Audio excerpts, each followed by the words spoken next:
A long time ago, in a galaxy far, far away, games had meaningful and well-made DLC content, which added to the game's plot, sometimes even introducing new characters or game mechanics. No 100 gig day one patches, no endless cosmetic packs, not even loot boxes were born yet. One of the more creative offerings of the era was the 3 DLC stories released for Star Wars The Force Unleashed. The base game's plot revolves around Darth Vader's secret apprentice Starkiller. As he completes his training, encounters some, conflicts in his journey to the dark side, and basically becomes so OP he nerfs every force-wielding character to ever exist in Star Wars. Due to the nature of the stories told across the DLCs, we will be diving into heavy spoilers. DLC 1. DLC 1 takes place roughly in the middle of the main game's plot, before Kashyyyk, after reuniting with Master Kyoda. Starkiller, looking for answers about his past and connection to the Force, travels to the ruins of the Jedi Temple.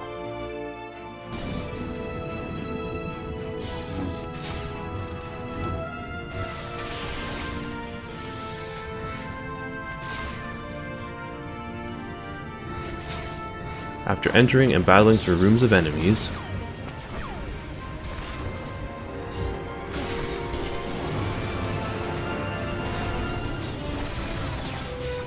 playing with old Jedi balls, he encounters a hologram of his former master, possibly, or just some kind of hood, hard to tell, who in turn sends him to complete several Jedi trials before finding the answers he seeks. First up, Mind Trials, meant to showcase a Jedi's brilliance and intelligence.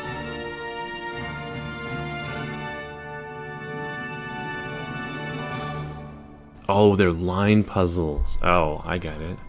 After some expert platforming,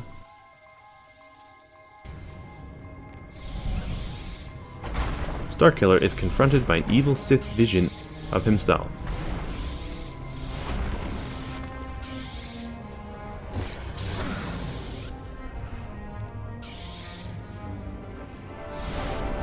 After being told this dark path is inevitable, Starkiller defeats the Sith and escapes the temple, concluding DLC 1.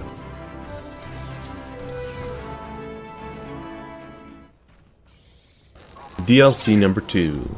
The second DLC follows the dark side ending to the base game, where the players killed Vader and took his place at the Emperor's side. Set during A New Hope as R2 and C-3PO land on Tatooine, we see Starkiller in pursuit. Here in all-new Tatooine-themed attire, as he looks like Wolverine cosplaying as a Tusken Raider. This is where the game starts letting loose on the dark side. First up, murdering tribes of Jawas.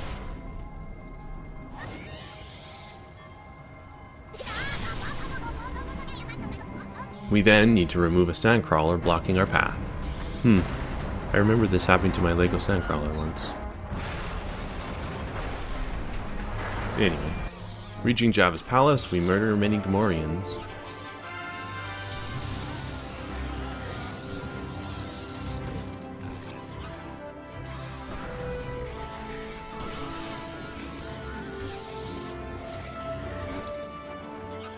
And negotiate with Jabba himself, which ends in the usual way.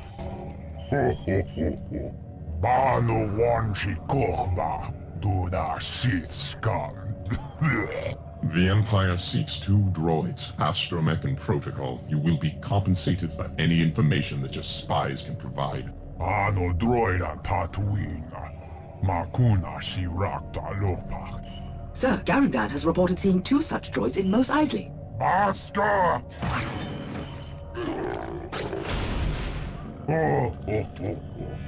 Rancor fight.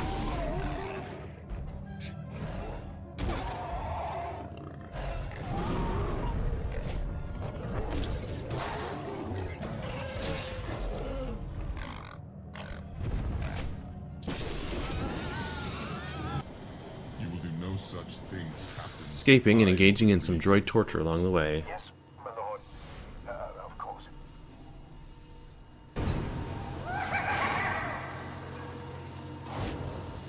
Before leaving, we get to fight, well, utterly destroy Boba Fett with no remorse. Your head's worth a lot of credits.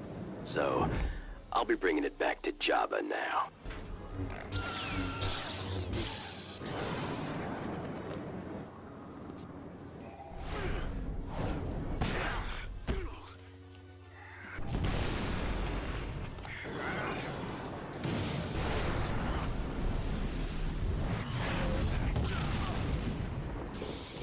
Hey, just like Django. Sweet. Starkiller, tracking the droids to Mos Eisley, arrives just in time to try to stop the Millennium Falcon from leaving. However, Starkiller is confronted by Kenobi. The real Obi-Wan Kenobi.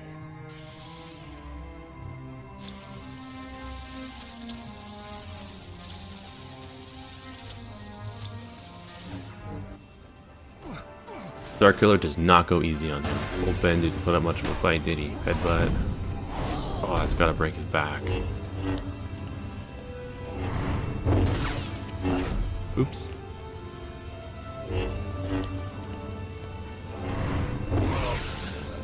Oh.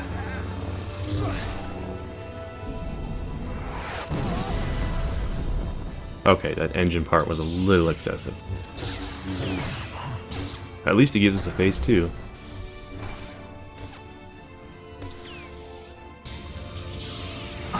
After getting clapped a few times by Ghost Kenobi, Starkiller finally defeats Old Ben, again.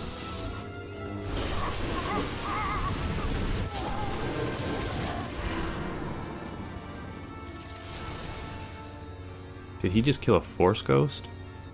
I have so many questions. Then, placing a tracker on the Millennium Falcon, DLC ends.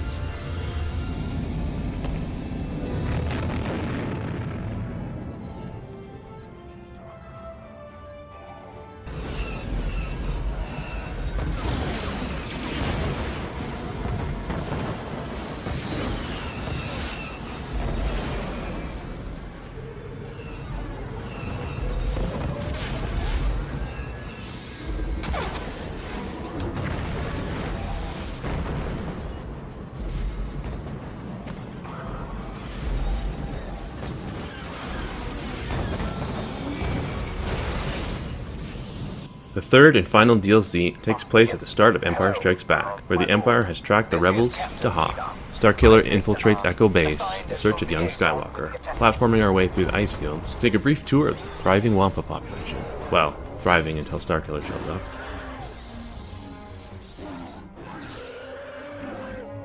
Breaking into the base. Wait, that flimsy little generator was all that was keeping the Wampas out of the base? Oh, they're lucky the Empire came first.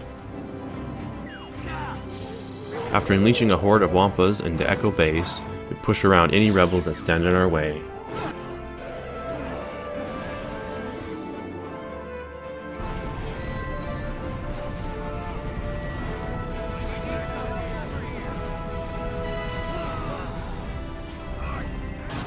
Finally catch up to Skywalker.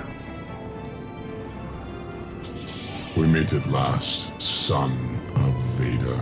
You're wrong. My father was a Jedi. Vader murdered him. So you have been told.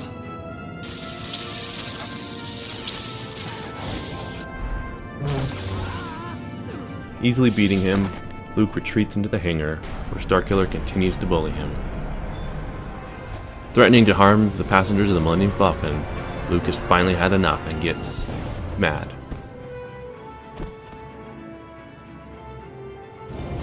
Very mad. I won't run from my destiny. Or from you. The Emperor should have sent someone stronger. Very, very mad.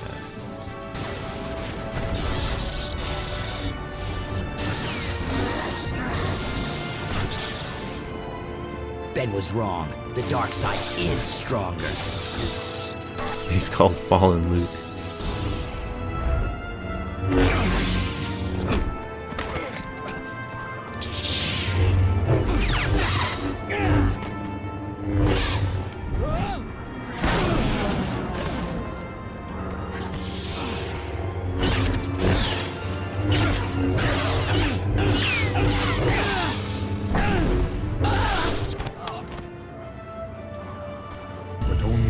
Hatred will give you the power to save your friends. Give in to the dark side.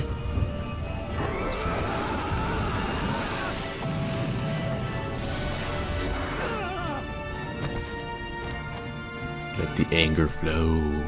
Force Unleashed 2 is really short. The Last Jedi makes your character look awful. That face. DLC wraps up with the fall of Luke Skywalker to the dark side. Not gonna lie, continuing this story arc would have made a more entertaining story for the sequel. Do appreciate how these DLCs tell alternate story and aren't afraid to mess up the sacred timeline. I highly recommend checking out The Force Unleashed. Yeah, it's janky and frustrating at times, but also makes for a really good time. Kinda like the video game equivalent of a frozen burrito. Is it undercooked, full of artificial seasonings, and slightly soggy? Sure. Are you gonna eat several? Absolutely. Make sure to like and subscribe for more Star Wars.